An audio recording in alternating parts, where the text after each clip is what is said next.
मंडळी नमस्कार. मी विलास बडे. न्यूज 18 लोकमत डिजिटलमध्ये आपल्या सगळ्यांचं स्वागत. मनोज जरांगे पाटील यांनी मराठा आरक्षणासाठी आरपारची लढाई सुरू केली आहे.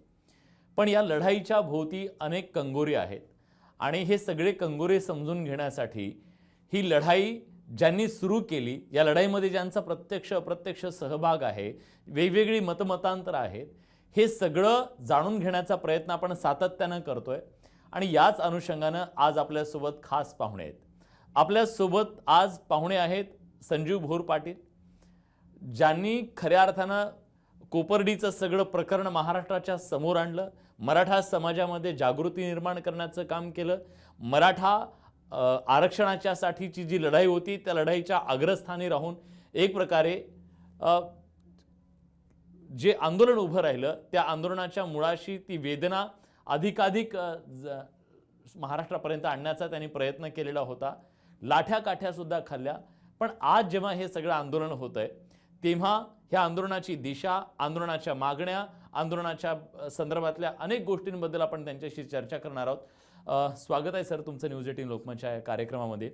माझा प्रश्न थेट आहे, आत्ता मनोज जरांगे पाटील यांनी जे आंदोलन सुरू केलं, आरपारची लढाई आहे आता ही आरपारची लढाई खरोखरच मराठा समाजाला आरक्षण मिळवून देऊ शकेल का? आणि ओबीसीमधून आरक्षण मिळवून देणं शक्य आहे का? कसं आहे, मराठा आरक्षणाचा हा जो प्रश्न आहे, हा लढा मागच्या 40 वर्षांपासून सुरू आहे आणि या लढ्याचे असे फेज झालेले आहेत. खरं सांगायचं तर आपल्याला म्हणजे बऱ्याच वेळा तीव्र संघर्ष झाला, पुन्हा आंदोलन शांत झालं, पुन्हा संघर्ष झाला, पुन्हा शांत झाला, असे फेज सातत्याने होत आलेले आहेत. आणि तसाच हा एक फेज आहे. आता 2016ला कोपर्डीतील अत्याचाराची घटना घडल्यानंतर मराठा क्रांती मोर्चे निघाले. म्हणजे मराठा समाज भावनिक होऊन त्यावेळेसही संतापाच्या लाटेतून उसळून आला आणि मोठमोठे लाखोंच्या संख्येचे मराठा क्रांती मोर्चे निघाले. त्यावेळेसही आरक्षणाच्या मागणीने जोर धरला आणि मराठा सामाजिक आणि शैक्षणिकदृष्ट्या मागासलेला ठरवत त्यावेळेस 2018ला SCBC आरक्षण मराठा समाजाला देण्यात आलं.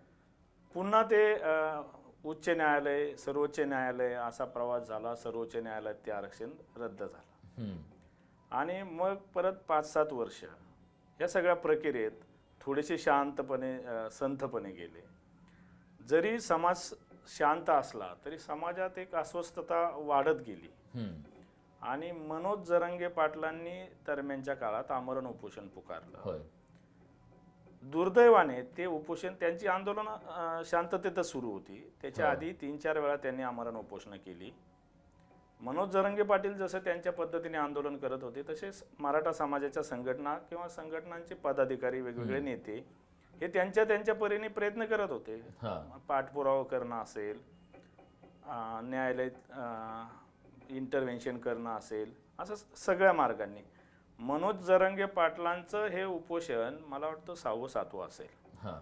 ते शांततेत होतं आणि बाहेर काही फार त्याची वाच्यता होती असं मला वाटत नाही. जालना जिल्ह्यातील काही तालुके किंवा काही गावांमध्ये विशेष तेवढ्या पुरतं होतं. त्यांचा प्रामाणिक प्रयत्न होता तो.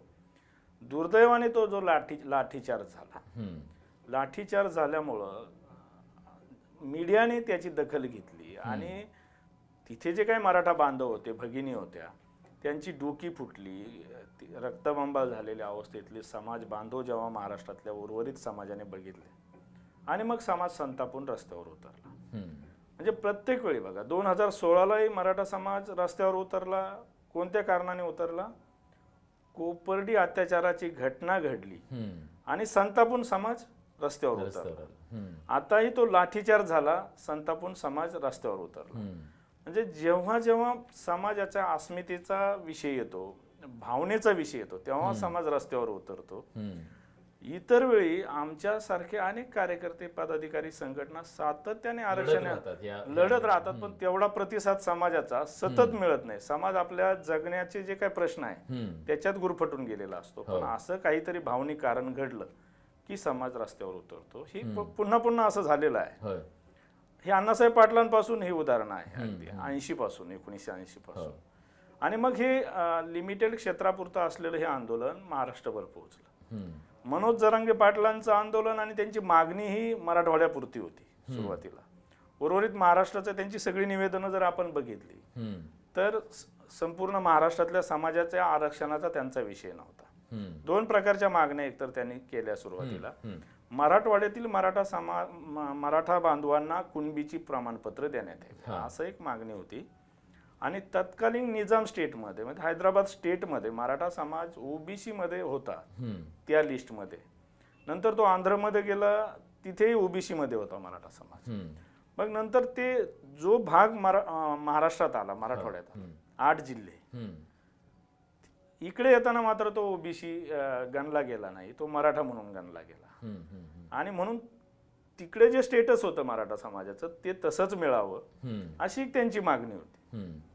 आणि या 2 मागण्यांभोवती त्यांचं आंदोलन चालू होतं. पण लाठीचार्जमुळं संपूर्ण महाराष्ट्रातला समाज पेटून उठला, रस्त्यावर उतरला. आणि मग जरांगे पाटलांनी आपल्या मागणीत बदल केला आणि ते महाराष्ट्रासाठीच त्यांना लक्षात आलं की सगळीकडून पाठिंबा मिळतोय. मराठा समाजाचं नेतृत्व आता जवळपास ते करतायत असं म्हटलं तर वावगं ठरणार नाही. पण ते जेव्हा नेतृत्व करतायत तेव्हा त्यांची जी प्रमुख मागणी आहे की मराठा समाजाला सरसकट कुणबी प्रमाणपत्र द्या, ओबीसी मधून आरक्षण द्या, ही जी मागणी आहे ती कितपत शक्य आहे कायदेशीरदृष्ट्या?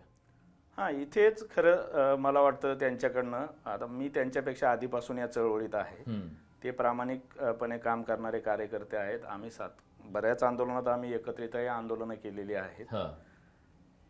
सरसकट हा शब्द त्यांनी जो वापरला ना, यामुळे 2 समाजात अस्वस्थता निर्माण झाली. ते विनाकारण वादाचं स्वरूपही आलं त्याला. ओबीसी नाही ते असुरक्षित वाटायला लागलं.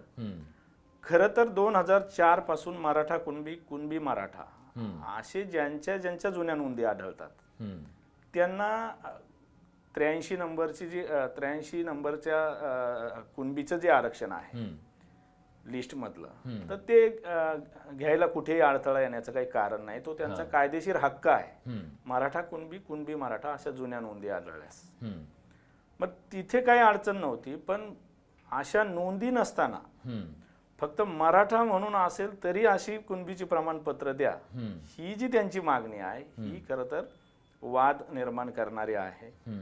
पण असं देता येतं?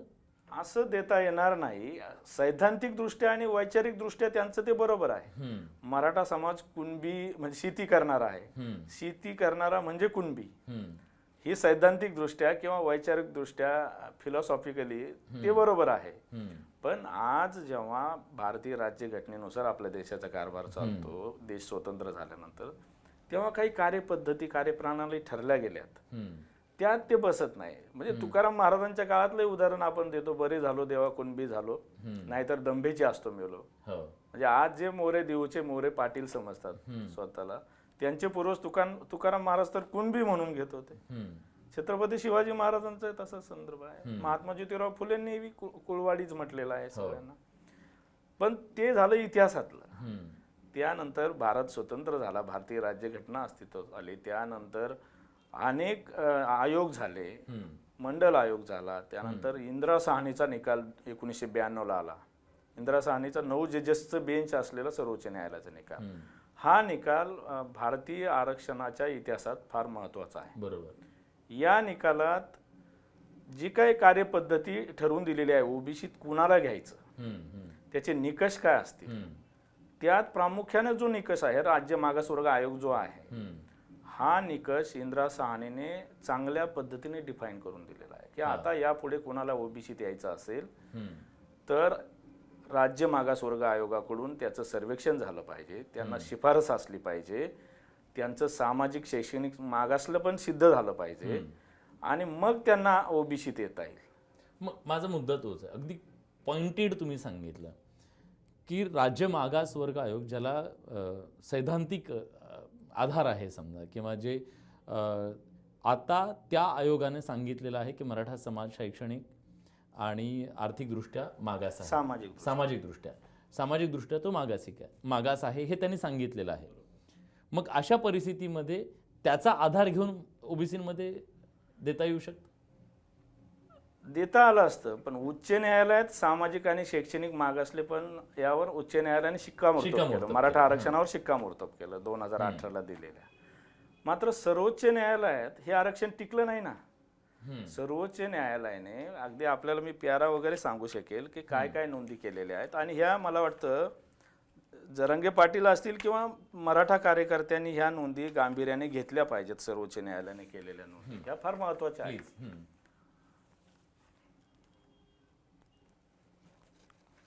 यात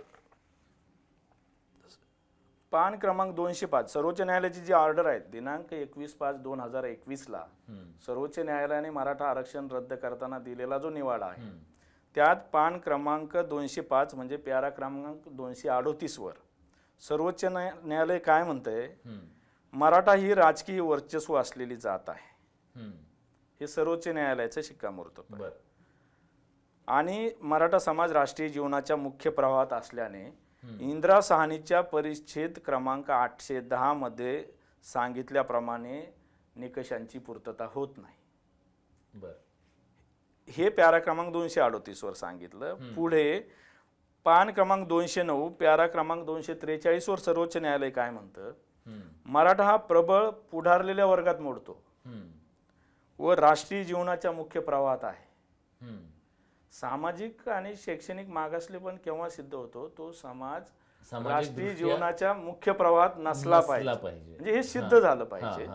ही महत्वाची बाब सिद्ध होऊ शकलं नाही. ते सिद्ध होऊ शकलं नाही. आता ते का सिद्ध होऊ शकलं नाही आपण त्याच्यावर नंतर चर्चा करू. त्याच्याबद्दल आणखी एक यात आहे की पान क्रमांक 222 वर पॅरा क्रमांक 256 आणि 257 वर सर्वोच्च न्यायालय काय म्हणतंय, कोणतीही अपवादात्मक परिस्थिती नसताना 50% मर्यादा ओलांडणे स्पष्टपणे घटनेच्या 14 व 16 उल्लंघन आहे. घटनेच्या कलम 14 व 16 उल्लंघन आहे असं सर्वोच्च न्यायालय. म्हणजे उच्च न्यायालयानं अपवादात्मक परिस्थिती मान्य केली. ती सर्वोच्च न्यायालयानं त्याच्या एकदम म्हणजे विरोधात, टोकाच्या विरोधात सर्वोच्च न्यायालयाची सगळी स्टेटमेंट आहेत. पण एक मी फक्त तुम्हाला हे करतो की हे जर अपवादात्मक परिस्थिती आहे हे सांगायला कमी पडलो आपण. नक्कीच तिथे जी मांडणी व्हायला पाहिजे होती, तर कोविड-19च्या काळात फिजिकल हिअरिंग झालं नाही सर्वोच्च न्यायालयात. सगळ्या ऑनलाईन सुनावण्या झाल्या. आणि दुसरं म्हणजे राज्य मागासवर्ग न्यायमूर्ती गायकवाड आयोगाचा जो अहवाल आहे ज्याच्यावर मराठा आरक्षण पूर्णपणे उभं आहे. खरं तर हा न्यायमूर्ती गायकवाड आयोगाचा अहवाल हा देशातला सर्वात चांगला अहवाल आहे एखाद्या आयोगाचा. ओबीसी साठीच्या नेमलेल्या एखाद्या आयोगाचा सर्वोत्तम अहवाल आहे. अभ्यासपूर्ण डिटेल्स मोठ्या तपशिलासह सादर करण्यात आलेला अहवाल आहे. मात्र त्यातील ज्या मराठा आरक्षणासाठीच्या पूरक तपशील होता, तथ्य होती, ती सर्वोच्च न्यायालया पुढे पाहिजे त्या पद्धतीने मांडली गेली नाही, प्रभावीपणे सादर केली गेली नाही. ही मोठी शोकांतिका आहे. एक उदाहरण द्यायचं झालं तर मी आपल्याला सांगतो की गायकवाड आयोगाच्या अहवालात 1000-1500 पानांची सहपत्रे आहेत, अनेक जर त्याला आपण म्हणतो. त्यात काय आहे तर मराठा समाजाच्या बाबतची वेगवेगळी सर्वेक्षण अहवाल आहे. गोखले रिसर्च इन्स्टिट्यूट जी आहे पुण्याची, ही एक नामांकित रिसर्च संस्था आहे इकॉनॉमिक्स आणि पॉलिटिक्स मधली. या संस्थेने दिलेला अहवाल असतील. म्हणजे यात ऊस तोडणी कामगारांचा अहवाल आहे. यात जवळपास 70% दरम्यान मराठा बांधव आहेत ऊस तोडणी कामगारांमध्ये. किंवा पुणे आणि पिंपरी चिंचवड येथील घरेलू कामगार महिला, म्हणजे धुण्या भांड्याची कामं करणाऱ्या, फरशी पुसण्याचं काम करणाऱ्या महिला, या जवळपास 70% महिला मराठा समाजातल्या आहेत. 70-75% माथाडी कामगारांचा अहवाल येत आहे, जे की दुष्काळी भागातून मान खटाव ह्या सगळ्या भागातून रोजगारासाठी म्हणून इथं माथाडी कामगार म्हणून आला, अतिशय कष्टाचं काम करणार. मला वाटतं प्रेक्षकांना ही गोष्ट सांगायला पाहिजे की मराठा समाजाच्या बद्दलची जी सकारात्मक बाजू आहे आरक्षणाच्या संदर्भातली, जी दाहक वास्तव आहे, जे आता माथाडी कामगारांच्या संदर्भातलं सांगितलं, घरेलू कामगारांच्या संदर्भातलं सांगितलं, ऊसतोड कामगारांच्या संदर्भातलं सांगितलं, शेतकऱ्यांच्या संदर्भातलं सांगितलं, हे वास्तव आरक्षणाला पूरक होतं. पण ते समोर न येता राजकीय नेत्यांचे कारखाने, राजकीय त्यांचं वर्चस्व, शिक्षण संस्था, ह्या सगळ्या गोष्टी समोर आल्या आणि ज्याच्यामुळे आरक्षण मिळालं पाहिजे त्या गोष्टी समोर आल्या नाहीत. हे मुळावर आलं. हो, हे खरं तर हे आरक्षणाचे निकष नाहीत. हा, असा एक वर्ग जो असतो ना, तो प्रत्येक समाजात असतो. बरोबर. 1-2% श्रीमंत, मुठभर लोक, मुठभर लोक हे प्रत्येक समाजात श्रीमंत असतात. मुठभर लोक म्हणजे समाज नाही. मुठभर लोक म्हणजे समाज नाही. आणि एवढ्या मोठ्या संख्येच्या मराठा समाजात 2% लोकांचा आर्थिक स्तर जर उंचावलेला असेल तर त्यामुळे खरं तर आरक्षणाच्या भूमिकेवर, धोरणावर परिणाम व्हायला नको होता.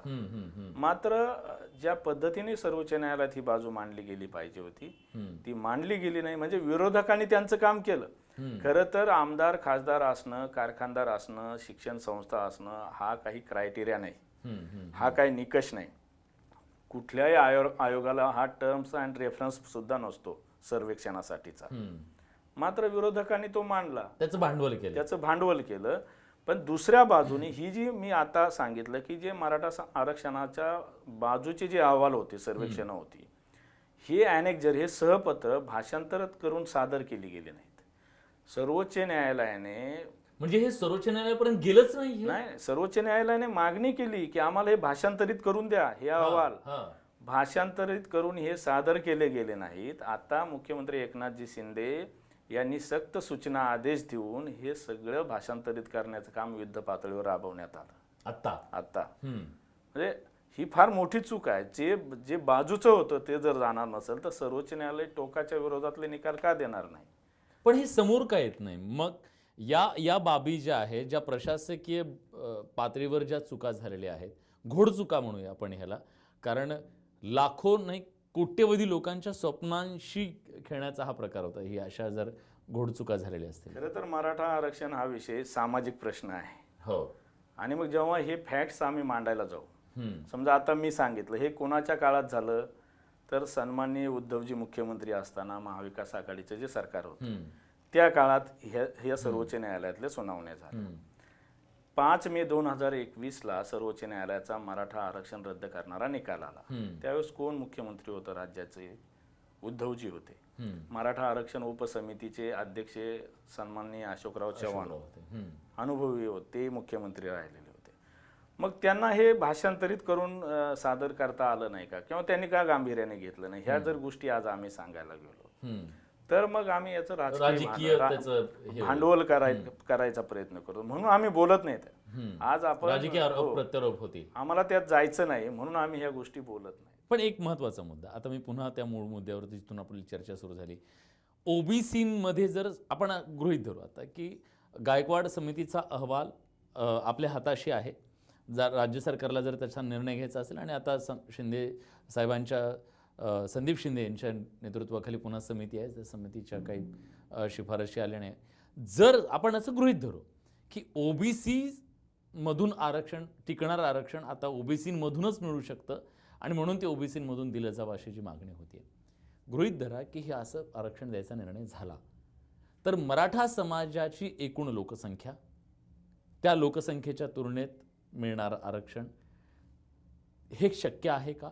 19% आरक्षणामध्ये मराठा समाजाला किती टक्के आरक्षण द्यावं लागेल याचं उत्तर कोणी देत नाहीये. यात एक महत्त्वाची बाब, जी आता साक्षरता, आरक्षणाबाबतची साक्षरता जी वाढलेली आहे, त्यातून मराठा समाजातल्या तरुणांकडून एक बाब सातत्याने मांडली जाते की मागच्या काळात आरक्षणाचं पर्सेंटेज वाढवताना महाराष्ट्रात 14%चं जे 30% झालं, 23 मार्च 94चा जी आर आहे, मुंडे साहेब असतील, भुजबळ साहेब असतील, शरद पवार साहेब असतील, या सगळ्यांनी तो निर्णय घेतलेला.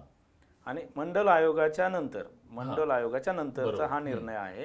राज्याची आणि केंद्राची जी याद्या होत्या ओबीसींच्या, यामध्ये काही फरक होता, बदल करण्यात आले, तर त्याचा समतोल साधण्यासाठीचे बदल करण्यात आले. आणि त्यातून मग अनेक जाती ज्या आहेत, त्यानंतर आपले एनटी, व्हीजीएनटी वगैरे हे सगळं प्रवर्ग तयार करण्यात आले. तर त्यावेळेस हे जे पर्सेंटेज वाढवलं, तर मराठा समाजाचा, तरुणांचा आक्षेप काय आहे, तर हे करताना तुम्ही कोणती सर्वेक्षणं केली, एक्सेस दिलं असं त्यांचं, एक्सेस दिलं, त्यात खरं तर आम्हीही होतो.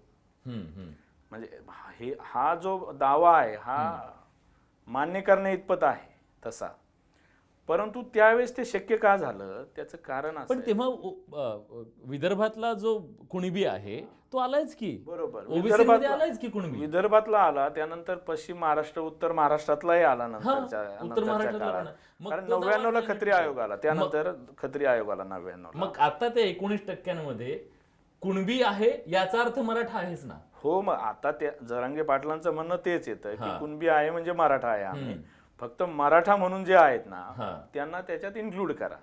परंतु आता कायदेशीर अडचणी अशा आहेत, त्यांचं तसं मी आधी म्हटलो सैद्धांतिक आणि वैचारिक दृष्ट्या त्यांचं म्हणणं चुकीचं नाही, मागणी म्हणून. पण आता जे कायदेशीर मर्यादा आलेल्या आहेत, मराठा म्हणून दिलेलं आरक्षण, हे बघा, मराठा म्हणून दिलेलं आरक्षण सर्वोच्च न्यायालयाने रद्द केलं. रद्द करताना सर्वोच्च न्यायालयाने कारण काय दिलीत की मराठा समाज सामाजिक आणि शैक्षणिक दृष्ट्या मागासलेला नाही. आणखी एक महत्वाचं कारण आहे जे मी आपल्याला 50% मर्यादा आहे. नाही, मराठा समाजाचं सार्वजनिक सेवेतील प्रतिनिधित्वाची टक्केवारी जी सर्वोच्च न्यायालयाने मोजली, तर ती सर्वोच्च न्यायालयाने जे सूत्र त्यासाठी गृहीत धरलं त्या सूत्रानुसार 33% प्रतिनिधित्व मराठा समाजाला आहे सार्वजनिक सेवेत. म्हणजे 30% लोकसंख्या समाजाची असेल, 30-32%, आणि 33% जर त्यांना जागा मिळत असतील तर त्यांना सगळं बरोबर मिळते असं एक सर्वोच्च न्यायालयाने एक सूत्र या ठिकाणी गृहीत धरलं. हे सूत्र आरक्षणाच्या आतापर्यंतच्या सगळ्या मॅटरमध्ये पहिल्यांदा अशा पद्धतीने अनपेक्षितरित्या मांडलं गेलंय.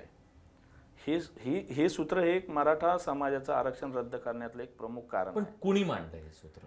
हे सर्व विरोधकांनी नाही, जी आकडेवारी सर्वोच्च न्यायालयासमोर केली ती आकडेवारी सर्वोच्च न्यायालयाने ज्या पद्धतीने कन्सिडर केली, ऍक्च्युली आरक्षण मोजताना आपण 100% बरोबर मोजतो. समजा ओबीसीना 19% आरक्षण आहे, तर 19% आरक्षण 52% पैकी आहे की 100% पैकी आहे? बरोबर, 100% पैकी आहे. मग मराठा समाजाची पण टक्केवारी ही काढताना ती खुल्या प्रवर्गाच्या 48% बरोबर सर्वोच्च न्यायालयाने काढली. ती 100% बरोबर काढायला पाहिजे होती. हे सूत्र जे चुकलेलं आहे, आता सर्वोच्च न्यायालय चुकीचं करते असं तर आपण म्हणू शकत नाही. मग हीच विंडो महत्वाची आहे. पण त्याला चॅलेंज करता येऊ शकतो. हो, क्युरेटिव्ह मध्ये ही महत्वाची विंडो आहे. माननीय मुख्यमंत्री एकनाथ शिंदे साहेबांनी काल हे अधिक तपशीलवार सांगितलं नाही, पण त्यांनी याचा पूर्ण अभ्यास केलाय. आणि ही विंडो फार महत्वाची आहे क्युरेटिव्ह पिटिशन मध्ये. हा जो फॉर्म्युला सर्वोच्च न्यायालयाने गृहीत धरलेला आहे, हा फॉर्म्युला जर असा आहे तसा जर अंमलात आणला गेला तर आता जे एक्झिस्टिंग सगळे ओबीसी बांधवांना जे आरक्षणाचं पर्सेंटेज आहे हे कितीतरी अधिक प्रमाणात एक्सेस दिसून येईल. म्हणजे तसं या फॉर्म्युल्याने सगळ्यांचंच आरक्षण धोक्यात येऊ शकतं. उद्या जर या फॉर्म्युल्यानुसार किंवा या फॉर्म्युल्याची अंमलबजावणी करा असं जर कोणी म्हटलं तर. आता आम्ही क्युरेटिव्ह मध्ये सरकार हे प्रभावीपणे मांडणार आहे, आग्रहपूर्वक मांडणार आहे की या फॉर्म्युल्याचा फेरविचार करावा. जर सर्वोच्च न्यायालय तयार झालं आणि जर गायकवाड आयोगातला सगळा तपशील तिथे गेला विस्तृतपणे, तर सर्वोच्च न्यायालय आपलं ओपिनियन रिकन्सिडर करेल असं आम्हाला वाटतंय. बरं, म्हणजे ती आशा पुन्हा निर्माण झाली, ती विंडो पुन्हा ओपन झाली आहे. मराठा आरक्षणाचे खूप महत्त्वाचं आत्ता खरं तर संजीवजी सांगतायत की एका बाजूला आरक्षणाची ही मागणी आणि दुसऱ्या बाजूला सर्वोच्च न्यायालयातली सगळी आशा संपली आहे अशा प्रकारचं नेरेटिव्ह जे होतं त्या नेरेटिव्हमध्ये आता एक नवी आशा निर्माण झालेली आहे. बरोबर. मग या सगळ्या सिच्युएशनला खरं तर आपलं थोडंसं हे होतंय, लगेच आपण पुन्हा त्या विषयावर येतो. पण जर समजा आता मराठा आरक्षणासाठी ही नवी विंडो उघडलेली असेल तर मग सुप्रीम कोर्टानं जे कारणं सांगितली होती नाकारताना त्याचं काय? ती सर्व कारणं जी आहेत ना तेच सांगतो मी. राज्य मागासवर्ग आयोग गायकवाड आयोगाचा अहवाल जर तपशीलवार जर सुप्रीम कोर्ट समोर गेला तर सुप्रीम कोर्टाची मतं बदलू शकतील. हा जो अहवाल आहे, आत्महत्याग्रस्त शेतकरी आहे किंवा घरेलू कामगार महिला असतील, हे जे वेगवेगळे अहवाल आहेत हे जर व्यवस्थित आकडेवारीनुसार जर सर्वोच्च न्यायालय पुढे गेले आणि आतापर्यंतचे जे आयोग होऊन गेले हे सर्व मराठा समाजाचं सामाजिक शैक्षणिक मागासलेपण यांनी सर्वांनी नाकारले असं एक सरसकट मत सुप्रीम कोर्टने नोंदवलेलं आहे. आता जर ही क्युरेटिव्ह मध्ये हे सर्व जर व्यवस्थित तुलनात्मक मांडलं गेलं, गायकवाड आयोगाचा अहवाल असतील, मागच्या आयोगांचे अहवाल असतील, ते जे ढोबळ मत सुप्रीम कोर्टने नोंदवलेलं आहे तशी वस्तुस्थिती नाहीये. बऱ्याचशा आयोगाने, अगदी बापट आयोग असतील, त्यांच्या मागचे आयोग असतील, त्यांनी मराठा समाजाच्या बाबतचे शिफारसी करताना जरी वेगळ्या असतील तरी अहवालात मात्र मराठा समाज सामाजिक आणि शैक्षणिक मागासलेला असल्याबाबत सुतोवाच केलेला आहे. बरं, एक महत्त्वाचा मुद्दा, जर ही आशा निर्माण झाली आता सुप्रीम कोर्टातली, तर सुप्रीम कोर्टातली ही सुनावणी वेगानं होऊ शकते? हा अगदी महत्त्वाचा मुद्दा आहे. होत नाही जनरली, किंवा सरकार तेवढं आग्रही राहत नाही सुनावण्या करताना, हे आपण बघत आलो. बरोबर.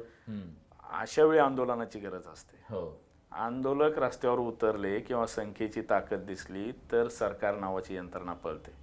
अगदी मी पळवलंय आता, मी जरांगे पाटलांनी पळवलंय, बरोबर, सत्ताधाऱ्यांना पळवलंय, नक्की पळवलं. आणि credit goes to Manoj Jarange, याच्यात काही दुमत नाही. मी एक सत्ताधारी पक्षाचा प्रवक्ता म्हणून नाही तर या मराठा मुवमेंटचा कार्यकर्ता म्हणून सांगतो की आज मराठा समाजाचा जो दबाव संख्येच्या माध्यमातून तयार झालेला आहे, मनोज जरांगे आता त्याचं नेतृत्व करतात. यापूर्वी मी 2016ला असंच माझंही नाव चर्चेत होतं कोपडी विषय उचलल्यानंतर.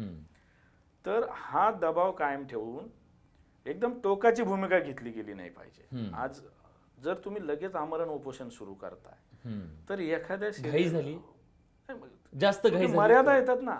आमरण उपोषण जेव्हा करतो तुम्ही, अन्न पाणी जेव्हा सोडताय तेव्हा जास्तीत 8-10 दिवस, किती दिवस, पण 8-10 दिवसात निर्णय घेण्यासारखी परिस्थिती आता आहे का? शक्य नाही ना, कधीच नसते. कारण प्रशासकीय न्यायालयीन अडथळे असतात, हे असे 4-2 दिवसात दूर करता येतात का?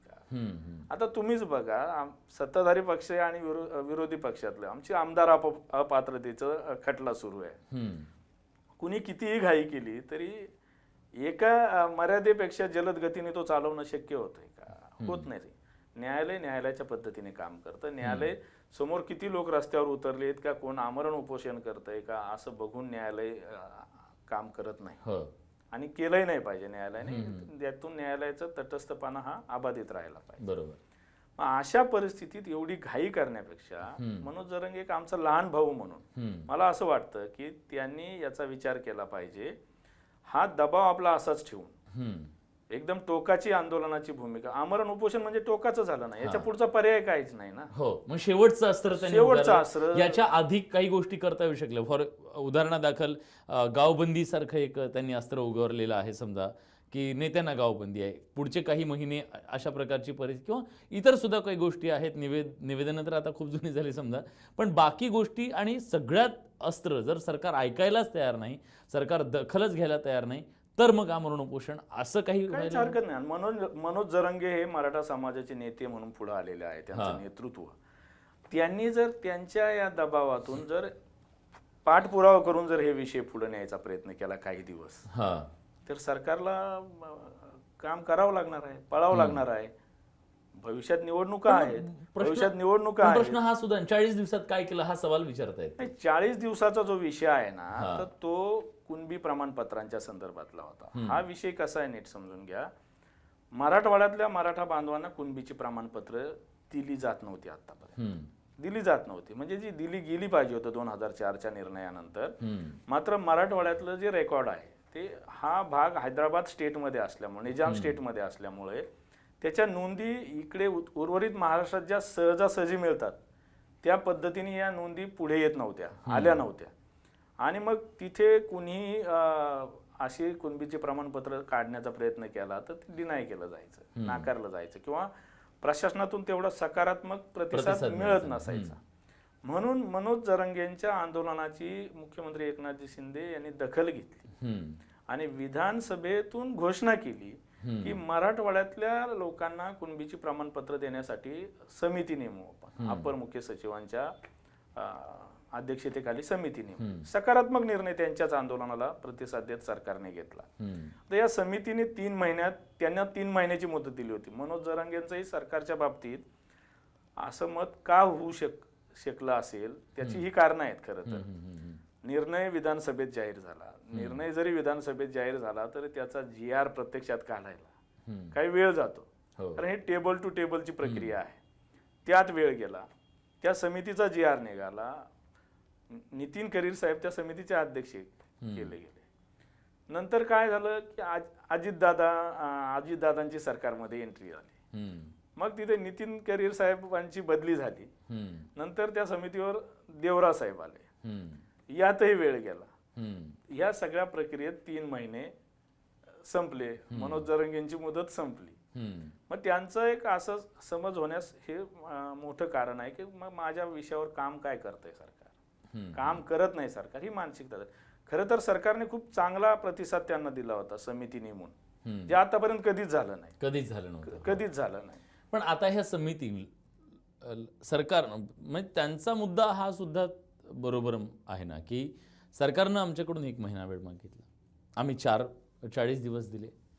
मग सरकारला अंदाज नव्हता, मग सरकारने 6 महिने मागायला हवे होते. नाही, कसं होतं की 1 महिन्यात काम पूर्ण होईल अशी अपेक्षा आणि तसा प्रामाणिक प्रयत्न सरकारचा होता. आणि एखाद्या आंदोलनाला सकारात्मक प्रतिसाद, जास्त मुदत मागितली तर आंदोलक कदाचित ते निगेटिव्हली घेतील, नकारात्मक रीतीने घेतील. त्यापेक्षा आंदोलकही कन्व्हिन्स झाले पाहिजेत आणि आपल्यालाही काम करता आलं पाहिजे, म्हणून एक तो टेंटेटिव्ह पिरियड होता.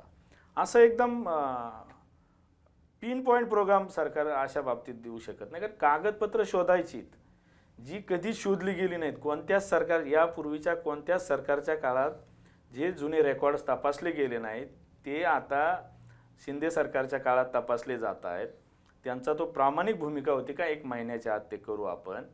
परंतु आधी एक समिती नेमलेली होती, नंतर जस्टिस शिंदेची समिती नेमली. आता ही समिती का नेमली तर आधी प्रशासकीय समिती जी नेमलेली होती त्यातून आणखी चांगलं स्वरूप या विषयाला मिळावं ही प्रामाणिक भूमिका मुख्यमंत्र्यांची आणि सरकारची, म्हणून जस्टिस शिंदेची समिती उपोषणादरम्यान नेमली. आता हे सगळे कागदपत्रांची छाननी चाळणी सुरू झालेली आहे आणि शेवटी त्याला प्रत्येक जिल्ह्यात ते सगळे डॉक्युमेंट्स तपासायचे. जुने अनेक प्रकारचे, म्हणजे जुने बक्षीसपत्र, जुने खरेदी खत, जुने सेन्सेक्स, आणि हैदराबादला जाऊन समितीने तपासणी केली. तिकडे उर्दू पारसी भाषेतलं रेकॉर्ड आहे ते तपासायचं. हे सगळं 1 महिन्यात नाही होऊ शकलं असं समजा. ठीक आहे ना, त्याला 1 महिन्याच्या ऐवजी 1.5 महिना लागेल, 2 महिने लागतील, 2.5 महिने लागतील असं समजा. पण हे काम एकदाच होऊन जाणार आहे ना. जे काम आतापर्यंत झालंच नाही ते काम होऊन जाणार, किंवा त्याच्यावरती वॉच ठेवणं किंवा हे होतंय की नाही. 5,000 नोंदी मिळाल्यात ना. जिथे एकही नोंद मिळत नाही असं सांगितलं जायचं, तिथं आज या सरकारच्या काळात 5,000 नोंदी शोधल्या गेल्यात आणि अजूनही जर समन्वयाने काम पुढे गेलं या समितीचं. पण ह्या नोंदी आणि मिळालेले पुरावे याचा आधार घेऊन मराठा समाजाला सरसकट ओबीसी किंवा कुणबी प्रमाणपत्र देणं शक्य आहे का? ही एक कायम जरांगेंच्या वक्तव्यातून, जरांगे पाटलांच्या वक्तव्यातून हे साधारण त्यांचं कायम येतं. 1 पुरावा मिळाला तरी खूप झालं, 5,000 पुरावे मिळालेत आणि त्यातून आता सरसकट कुणबीची प्रमाणपत्र द्यायला काहीच हरकत नाही. आता कुणबीची प्रमाणपत्र देण्याची कार्यपद्धती कशी आहे किंवा ओबीसीची प्रमाणपत्र देण्याची, 1967 पूर्वीचा जुन्या नोंदी असल्या पाहिजेत. आता या जुन्या नोंदी कशा असल्या पाहिजेत, या सामूहिक स्वरूपाच्या नाहीत, या वैयक्तिक स्वरूपातल्या नोंदी असल्या पाहिजे. मला जर कुणबीचं प्रमाणपत्र काढायचं तर 1967 पूर्वी माझ्या पूर्वजांची कुठेतरी कुठल्या तरी रेकॉर्डमध्ये, मग खरेदी खत असेल, जन्म मृत्यू नोंद असेल, कुठे बक्षीसपत्र असेल, आणखी वेगवेगळे समजा खासरापत्र असेल, कुठेतरी माझ्या पूर्वजांचं कुठेतरी कुणबी, अगदी कू म्हणून जरी असेल, कू मराठा असेल, अशी जरी नोंद मिळाली तरी त्याला कुणबी संबोधलं जातं. तसा निर्णय 2018ला सरकारने घेतलेला आहे. मग अशी नोंद मिळाल्यानंतर माझी वंशावळ त्या नोंदीला जुळली पाहिजे, म्हणजे माझी लिंक तिथपर्यंत जुळली पाहिजे, बरोबर. आणि मग मी पात्र होतो. मग मला त्या परत व्हॅलिडिटी असते, जात पडताळणी असते, त्याच्यातून त्या दिव्यातून जायचं असतं आपल्याला, आणि ते दिव्यत्व पार करायचं असेल तर हे सगळं व्यवस्थित झालं पाहिजे. मग आता सामूहिक पुराव्याला वैयक्तिक पुरावा कसा काय मानायचा? जरंगे असतील किंवा त्यांच्या बरोबरची भोवतीची जी कोणी मंडळी असतील त्यांचं म्हणणं आहे का हे जे सामूहिक स्वरूपाचे पुरावे आहेत यांना तुम्ही वैयक्तिक स्वरूपाचा पुरावा कन्सिडर करा आणि सरसकट कुणबीचे प्रमाणपत्र द्या. कायदेशीर दृष्ट्या हे फार अडचणीचं आहे आणि दिलं तरी ते टिकणार नाही. दिलं तर ते का टिकणार नाही मला ते सांगायचंय. जर दिलं सामूहिक पुरावा म्हणून म्हणजे मराठा डायरेक्ट कुणबी म्हणून दिला, मराठा म्हणजे कुणबीच असं जर दिलं तर एकीकडे मराठा समूहाचं आरक्षण सर्वोच्च न्यायालयाने नाकारलंय. मराठा सामाजिक आणि शैक्षणिक माग असलेला नाही हे सर्वोच्च न्यायालय म्हणतंय. मराठा राष्ट्रीय जीवनाच्या मुख्य प्रवाहात आहे हे सर्वोच्च न्यायालय म्हणतंय. मराठा डॉमिनेटिंग कास्ट आहे हे सर्वोच्च न्यायालय म्हणतंय. आणि दुसरीकडे तुम्ही त्या मराठा समूहाला डायरेक्ट कुणबीची प्रमाणपत्र देऊन डायरेक्ट थेट ओबीसीत घेताय. म्हणजे 5 जजेसच्या लार्जर बेंच सर्वोच्च न्यायालयाच्या बेंचने दिलेला निकाल तुम्ही डावलताय किंवा म्हणजे हे कॉन्फ्लिक्ट आहे एक प्रकारचं. हे कॉन्फ्लिक्ट आहे त्यामुळं हे टिकणार नाही. मी नम्र आवाहन करेल जे कोणी आज सरसकटची मागणी करतायत ना त्यांना नम्र आवाहन करेल की तुम्ही एखादा सर्वोच्च न्यायालयाचा सिनियर कौन्सिल त्याच्याकडून असं ओपिनियन घेऊन सरकारला सादर करा की अशा पद्धतीची प्रमाणपत्र अशा पुराव्यांच्या आधारे देणं शक्य आहे. आणि पुन्हा अग्निदिव्य आहे ते म्हणजे कास्ट व्हॅलिडिटी. कारण उद्या प्रमाणपत्र मिळालं समजा सरकारनं दिलं आणि त्याची पुन्हा कास्ट व्हॅलिडिटीला सगळ्या गोष्टी लागणार आहेत त्या कुठून आणायच्या. आणि त्याचा दुसरा दुष्परिणाम बहुतेक बऱ्याच लोकांनी विचार केलेला नसतो त्या दुष्परिणामाचा. जात प्रमाणपत्र मिळाल्यानंतर एखाद्याने कुठेतरी MBBS ला प्रवेश घेतलाय किंवा एखाद्याला सरकारी नोकरी मिळाली आणि कास्ट व्हॅलिडिटी मध्ये मात्र तो टिकला नाही किंवा एकमेकाचे विरोधक असतात त्यांनी आक्षेप घेतले, चॅलेंज केले आणि ते टिकलं नाही तर उद्या MBBS ला अर्धी फी घेऊन प्रवेश केलेला त्या जात प्रमाणपत्राच्या आधारे उद्या त्याचं ते जर रद्द झालं तर त्याचं पुढचं सगळं शिक्षण गोत्यात येईल. तो नोकरीला लागलेला असेल तर त्याची नोकरी गोत्यात येईल. जसं यापूर्वी झालं निवडून आला असेल तर SC-BC आरक्षण जे मराठा उमेदवारांना मराठा समाजाला दिलं होतं सर्वोच्च न्यायालयाने आरक्षण रद्द केल्यानंतर या SC-BC मुलांच्या नोकऱ्यांची नियुक्ती देणं आजही जिकरीचं आहे. मुख्यमंत्री एकनाथजी शिंदे यांनी जवळपास 3,500 नियुक्त्या आतापर्यंत दिल्यात, धाडस करून दिल्यात. अजूनही काही मुलं संघर्ष करतात. 94 मुलं अजूनही MPSC सिव्हिलची वाट बघतायत. त्यांना अजूनही म्हणजे ती मुलं इतकी फ्रस्ट्रेट आहेत. आज राज्य सरकारने पूर्ण ताकद लावली त्यांच्यासाठी. आज उच्च न्यायालयात जे त्याबाबतचं हिअरिंग सुरू आहे इथे सिनियर कौन्सिल विजयसिंह थोरात आहेत, मिहिर देसाई आहेत, स्वतः राज्याचे EG महाधिवक्ता प्रत्येक हिअरिंगला उभे आहेत सरकारच्या बाजूने या मुलांची बाजू मांडण्यासाठी. तरी ती मुलं इतकी मेटाकुटीस आलीत कारण 2019 आणि आज 23 चालू आहे. समजा ज्या मुली असतील 19ला MPSC क्लास 1 झाली असं समजणारी मुलगी आज 23 पर्यंत तिच्या हातात ती नोकरी मिळत नाहीये तर तिची परिस्थिती काय असेल. मानसिकता आपण असं जर आपण कायद्याचा आधार नीट तपासून न घेता कुठलंही. माझा थेट सवाल आहे ही लढाई कायदेशीर न करता ही भावनिक लढाई केली जाते का? बरोबर. आणि इथे समाज फसू शकतो, इथे समाज मागे जाऊ शकतो कारण भावनिक लढे यापूर्वी अनेक झालेले आहेत. मराठा समाजाचे झालेले तर असं नाहीये, सगळ्यांचे पटेलांचे गुजरातच्या पटेलांचं झालेलं आहे, हरियाणाच्या जाटांचं झालेलं आहे, गुज्जरांचं झालेलं आहे, राजस्थानचं. हरियाणाच्या जाटांनी दिल्लीचं पाणी रोखलं होतं, गुज्जरांनी रेल्वेचे रूळच्या रूळ उखडून टाकले होते, पटेलांनी किती विध्वंस केला होता, उद्रेक झाला होता पटेलांच्या आंदोलनात. हार्दिक पटेलांचं नाव आज जसं जरंगेंचं आहे हार्दिक पटेलांचं नाव पुढे आलं होतं. आजही या समाजाच्या हातात काय आहे? उद्रेक झाला, संख्येने समाज उतरला पण हातात काहीच नाही. म्हणजे काय तर आपल्या मागणीला आपण कायदेशीर आधाराची जोड तितकीच प्रभावीपणे दिली पाहिजे, अन्यथा समाज अनेक वर्ष मागे जाऊ शकतो. मराठ्यांचे आता हे खूप भेद झालेत त्यामुळे आता तरी हा दबाव असाच ठेवून कायदेशीर बाजूची जोड या सगळ्या मागण्यांना दिली पाहिजे आणि थोडी वाट पाहिली पाहिजे. शेवटी पुढचं आपल्या हातातच आहे ना. आज मुख्यमंत्री जेव्हा शपथेवर, खरं तर या महाराष्ट्राच्या इतिहासात पहिल्यांदा असा एखादा मुख्यमंत्री, एखादा सामान्य कार्यकर्ता गाव पातळीवरचा ग्रामपंचायतचा सदस्य सुद्धा मी अमुक अमुक जातीचा असं जाहीरपणे मिरवत नाही किंवा बोलू शकत नाही, कारण त्याला इतर समाजाच्या मतांची तेवढंच महत्त्व असतं. आज या महाराष्ट्राचे मुख्यमंत्री छत्रपती शिवरायांच्या साक्षीने छत्रपती शिवरायांची शपथ घेऊन त्यांच्यापुढे नतमस्तक होऊन समाजाला आश्वासित करतायत की मी माझ्या रक्ताचा शेवटचा थेंब असेपर्यंत मी मराठा समाजाला आरक्षण देण्यासाठी प्रामाणिक प्रयत्न करेल. इतकी कटिबद्धता दाखवल्यानंतर आपणही समन्वयाची भूमिका घेतली पाहिजे. माझं म्हणणं नाहीये, म्हणजे शेवटी समाज आधी आणि मग राजकीय पक्ष.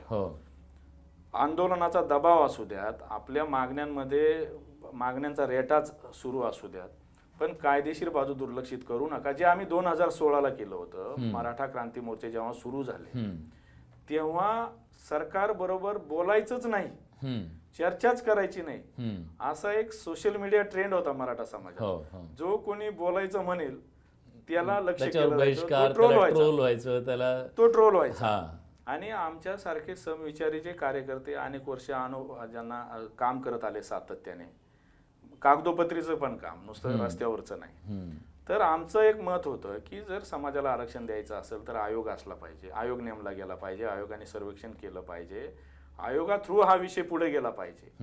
ज्यावेळेस आम्ही ही मागणी करत होतो त्यावेळेस आमच्यातलेच अनेक कार्यकर्ते आयोगाची वगैरे काही गरज नाही, मुंबईला जाऊन डायरेक्ट आरक्षण घेऊन यायचं, कुणीही चर्चा करायची नाही, जो चर्चेला जाईल तो गद्दार समजला जाईल, अशा पद्धतीचे थ्रेट सोशल मीडियातून येत होते. मात्र आम्ही ठाम होतो की आयोगाशिवाय मराठा समाजाला आरक्षण मिळू शकत नाही. आम्ही मराठा क्रांती मोर्चांच्या दबावात त्यावेळेस आयोग स्थापित करायला लावला सरकारला, आणि आज जे काही मराठा आरक्षणाचा जो काही पाया आहे तो सगळा त्या आयोगाच्या अहवालावर आहे. त्यावेळेस आमच्यातले काही आयोग गो बॅक म्हणून, आयोगाच्या जिथे जिथे आयोगाने भेटी दिल्या काही जणांनी आयोग गो बॅक म्हणून बॅनर फडकवले. आज त्यांनी आत्मचिंतन केलं असेल तर त्यांच्या लक्षात येईल की आपण कसं चुकीचं करत होतो. आणि मुंबईला जेव्हा मराठा क्रांती मोर्चा आला त्यावेळेस चर्चेला जायचं नाही अशी भूमिका बऱ्याच लोकांनी घेतली होती. आता आरक्षण घेऊनच घरी जायचं ही भूमिका होती. भावनेवर स्वार झाली, लाखोंचा समुदाय मुंबईमध्ये, आणि आरक्षण घेऊनच जायचं. आरक्षण ही प्रक्रिया आहे, हिला हे टप्पे पार करावेच लागतील. अगदी मोदीजी असोत, शहाजी असोत, शहासाहेब असोत नाही, आणखी अमित शहा साहेब असोत, आणखी कोणी, हे टप्पे कोणीही बायपास करू शकत नाही. आणि सुप्रीम कोर्टाच्या त्या ऑर्डरच्या नंतर हे लक्षात आलंय की हे खूप गांभीर्यपूर्वक गोष्ट आहे. ही अशी तडकाफडकी सभेत एखादं आश्वासन दिलं जावं अशी ही गोष्ट नाही आहे आरक्षण देणं म्हणजे. बिलकुल नाही. आणि त्यामुळे राजकीय नेत्यांवर सुद्धा निश्चितपणे दबाव समाजाचा आहे, आणि दुसऱ्या बाजूला कायदेशीर अडचणी पेच सुद्धा निश्चितपणे आहेत. पण तुम्हाला काय वाटतं की आता या सगळ्यावरचा मार्ग काय? आता 2-3 प्रवाह आहेत. समजा ज्यांना असं वाटतं की महाराष्ट्रातलं सामाजिक स्वास्थ्य बिघडता कामा नये, आमच्यासारख्या ज्या लोकांना वाटतं त्यांना असं वाटतं का मराठा म्हणून जे स्वतंत्र आरक्षण आहे ते आम्हाला मिळालं पाहिजे. आमचं म्हणजे जे एसीबीसी आहे, आता जे सुप्रीम कोर्टमध्ये क्युरेटिव्ह पिटिशन आहे, हा एक प्रवाह आहे. म्हणजे ती लढाई जिंकायची, ती नेटानं लढायची, कायदेशीर लढाई नेटानं लढायची, एक पर्याय. आणि ते आरक्षण मिळवायचं. मग ते कुठल्या ओबीसीला धक्का लागत नाही, कुणाचा विरोध होण्याचं काही कारण नाही. राजकीय नेतृत्वाला, राजकीय पक्षांना, सत्ताधाऱ्यांना, विरोधकांना कोणालाही अडचण येत नाही. तो एकदम सोपा मार्ग आहे. आता काहींचं म्हणणं आहे की नाही आम्हाला वरचं आरक्षण 50%च्या वर आहे, ते दिलं तर ते टिकणार नाही. आता ते टिकवायचं म्हणजे तो विषय परत सुप्रीम कोर्टात आला की एक्स्ट्रा ऑर्डिनरी आणि एक्सेप्शनल सिच्युएशन जर आम्ही तिथे जी हायकोर्टाने मान्य केली होती ती जर परत प्रूव्ह करू शकलं तर 50%च्या वरची कॅप आम्हाला मिळणारच नाही. आज आम्ही म्हणू शकत नाही, ती मिळू शकते. जसं तामिळनाडूचं उदाहरण दिलं जातं. तामिळनाडू वेगळी गोष्ट आहे, त्यांनी जुनी आहे, ती जुनी केस आहे. पण यात आणखी आहे ना. मग समजा असं झालं की तिथे आम्ही आमचं सामाजिक आणि शैक्षणिक मागासलेपणाचा जो दर्जा आहे तो पुन्हा प्राप्त करू शकलो, रिइन्स्टेट करू शकलो, आणि मग वेळ येईल की तुम्हाला 50%च्या आत, 50%च्या वर ओबीसी का एसीबीसी म्हणून, ही कधी वेळ येईल ही जेव्हा तिथं तुमचं सामाजिक आणि सामाजिक शैक्षणिक शैक्षणिक मागासले पण सिद्ध सिद्ध होईल. होईल. म्हणजे तुमचं लग्नच झालेलं नाही, तुम्ही मुलाच्या नावावरून वादन करणार आहात, हा. असं करून उपयोग नाहीये. आज ते सुरू आहे आमचं. आम्हाला आधी तिथलं सामाजिक आणि शैक्षणिक मागासले पण आम्हाला सिद्ध करावं लागेल. उद्या क्युरेटिव्ह मध्ये समजा असं समजूया की आमच्या विरोधात गेलं, हम्म. तर पुन्हा ऑप्शन आहेत ना आमच्याकडे. काय ज्या त्रुटी दाखवलेल्या आहेत सर्वोच्च न्यायालयाने, हम्म. त्या सगळ्या त्रुटींची पूर्तता करायची, हम्म. आणखी डिटेल सर्वेक्षण करायचं. हम्म. हे सगळ्या प्रोसिजरला परत सामोरं जावं लागेल, पण ते करता येईल. हम्म. ते करताच येणार नाही असं पण नाही. आज आंदोलकांकडे तेवढे पेशन्स आहेत का, पण समाजाकडे तेवढे तेवढे पाहिजे. पेशन्स म्हणून आम्ही आहेत का? व्यवहार्य मार्ग म्हणून, सरकार असं म्हणत नाही की तुम्ही ईडब्ल्यूएस आरक्षणावरच समाधान माना, हा. ही सरकारची भूमिका नाहीये. हा. आजही मुख्यमंत्री शिंदे यांच्या नेतृत्वाखालील सरकारची ही भूमिका आहे आणि कटिबद्ध आहे सरकार की मराठ्यांना मराठा म्हणून स्वतंत्र आरक्षण हम्म. आपल्याला द्यायचंय. पण जोपर्यंत हा मार्ग निघत नाही, हम्म. तोपर्यंत आपल्या मराठा समाज बांधवांनी ईडब्ल्यूएस आरक्षणाचा लाभ घेतला पाहिजे, ही व्यवहार्य भूमिका घेतली पाहिजे. आज आम्ही जेव्हा एसीबीसी आरक्षणातली जी मुलं नियुक्त्यांसाठी रखडलेली आहेत, ती मुलं आम्हाला भेटतात, तेव्हा ते आवर्जून म्हणतात की त्यावेळेस एसीबीसी आरक्षण मिळालं नसताना आम्ही जर थेट ईडब्ल्यूएस मध्ये असतो तर आमच्या आज 4-4 वर्ष सर्व्हिस झालेली असते, शासकीय सेवा झालेली असते. कारण हा नंतरचा जो दुष्परिणाम आहे हा भयंकर आहे. म्हणून आज तो लाभ घ्या. सरकारने अनेक सवलती जाहीर मराठा समाजासाठी लागू केलेल्या आहेत. सारथी संस्था सरकारने कार्यान्वित केलेली आहे. सारथीची संकल्पनालाही विरोध करत होता मराठा समाज. मराठा क्रांती मोर्चाची आम्ही जी मागणी ही लावून धरली त्यावेळेस अनेक जण म्हणायचे आरक्षण सोडून यांचं सारथी, हे काय चाललंय, यांनी काहीतरी नवीन खूळ आणलंय. सारथी आम्ही म्हणायचो ना, बार्टीच्या धर्तीवर मराठा समाजासाठी सारथी असली पाहिजे. तर आम्हाला वेड्यात काढत होतो, विरोध करत होते लोक, हे काय चाललंय सारथी. पण आज बघा तुम्ही, एक आरक्षण सोडा, बाकीच्या समाजाच्या उन्नतीच्या अनेक सोयी सवलती सुविधा या सारथीच्या माध्यमातून उपलब्ध करून देत आहेत. आज सारथीच्या मदतीने अनेक मराठा समाजातली मुलं युपीएससी विदेशात पण जात आहेत, फेलोशिप घेऊन विदेशात जात आहेत, युपीएससी सक्सेस करतायत, एमपीएससी मध्ये चांगल्या पद्धतीचे रिझल्ट आणलेले आहेत. आणि सारथीला आणखी चांगल्या पद्धतीने कार्यान्वित जर करता आलं, अजून ती संस्था एस्टॅब्लिश व्हायची आहे. एकदा ती चांगल्या पद्धतीने तिचा व्यवस्थित सुरू झाला कार्यक्रम, तर त्या संस्थेच्या माध्यमातून इतकं काम करता येईल. आणि ती संस्था का असली पाहिजे, कारण प्रत्येक काळात फक्त आरक्षण ही समाजाची समस्या असू शकत नाही. काळाच्या ओघात समाजाच्या समस्याही बदलत जात राहतात. त्यावेळी ह्या सारथीच्या माध्यमातून त्या समस्यांचं निराकरण करता येईल. इतकी महत्वाची ही संस्था आहे. नक्कीच. खरं तर मला एक वाक्य आठवतं की अर्जुनाचे आज प्रश्न बदललेत, कृष्णाला हे उत्तरं बदलावी लागतील. तर काळानुसार हे प्रश्नांची उत्तरं बदलावी लागतील. आणि आज समाज अतिशय आक्रमकपणे आरपारची लढाई म्हणून या आरक्षणाच्या लढाईमध्ये उतरलेला आहे. पण हे सगळं करत असताना कायदेशीर काय नेमक्या अडचणी आहेत, सरकारचे काय प्रयत्न सुरू आहेत आणि या सगळ्यावरचा मार्ग काय आहे, अशा कितीतरी गोष्टींवर अतिशय सखोल आणि अभ्यासपूर्ण अशा प्रकारची माहिती संजीवजींनी दिलेली आहे. स्वाभाविक आहे, या सगळ्या लढ्यामध्ये अनेक दशकं घालवलेली संजीवजी यांच्यासारखी जी माणसं आहेत, यांचा हा कायदेशीर कागदांचा हा सगळा लढा आज सर्वोच्च न्यायालयात सुरू आहे, सरकारच्या दरबारी सुरू आहे, फायलींमध्ये सुरू आहे. आणि निश्चितपणे त्यांनी मिळवलेलं आहे बऱ्याच गोष्टी. पण आरक्षण मिळवण्याची अंतिम लढाई अजून संपलेली नाही आहे, ती लढाई त्यांची सुरूच आहे. पण या मुलाखतीच्या माध्यमातून त्यांनी अनेक महत्त्वाच्या बाबींवरती प्रकाशझोत टाकला. संजीवजी, खूप खूप आभार तुमचे. न्यूज 18 लोकमतच्या डिटेलमध्ये तुम्ही ही सगळी सविस्तर मुलाखत दिली त्याबद्दल धन्यवाद. धन्यवाद. या मुलाखतीत आपण इथेच थांबतोय. ताज्या घडामोडींसाठी बघत रहा न्यूज 18 लोकमत डिजिटल.